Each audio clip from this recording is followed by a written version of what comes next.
بسم اللہ الرحمن الرحیم۔ السلام علیکم۔ 10 اگست 2020 کے لحاظ سے سعودی عرب میں الحمدللہ ایک بار پھر سے وبائی مرض کرونا میں کمی ریکارڈ ہو رہی ہے اور صحت یاب ہونے والے افراد کی تعداد میں اضافہ ہو رہا ہے۔ دوستوں، پچھلے 24 گھنٹے میں 1257 افراد وبائی مرض سے متاثر ہوئے ہیں، جبکہ 32 افراد انتقال کر گئے ہیں۔ انا للہ و انا الیہ راجعون۔ 1439 افراد صحت یاب بھی ہوئے ہیں، جو کہ پچھلے 3 سے 4 دنوں میں ایک اچھا رجحان ہے۔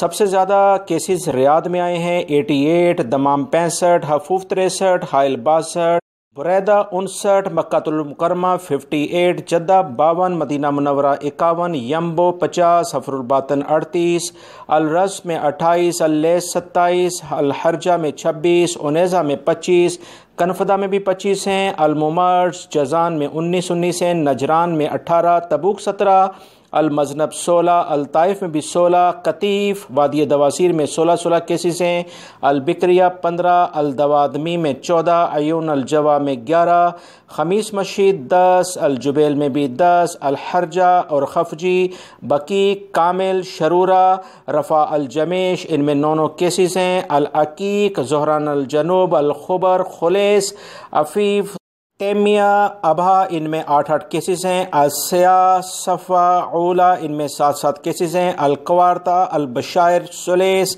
الناریہ، راس تنورہ، ابو عریش، العبدابی، البہا، البدائے ان میں 6 کیسز ہیں۔ دیگر علاقوں میں بھی دوستوں 3 سے 4 کیسز ہیں۔ بڑے شہروں کی تفصیلات میں نے آپ سے شیئر کر دی ہیں۔ یاد رکھیں، وبائی مرض کو ایک ہی طریقے سے ختم کیا جا سکتا ہے، اور وہ ہے احتیاطی تدابیر۔ انشاءاللہ جیسے ہی ابھی دوبارہ سے بہتری آنی شروع ہوئی ہے، انٹرنیشنل پروازوں کے بارے میں بھی اچھی خبر بہت جلد آئے گی۔ احتیاط کریں۔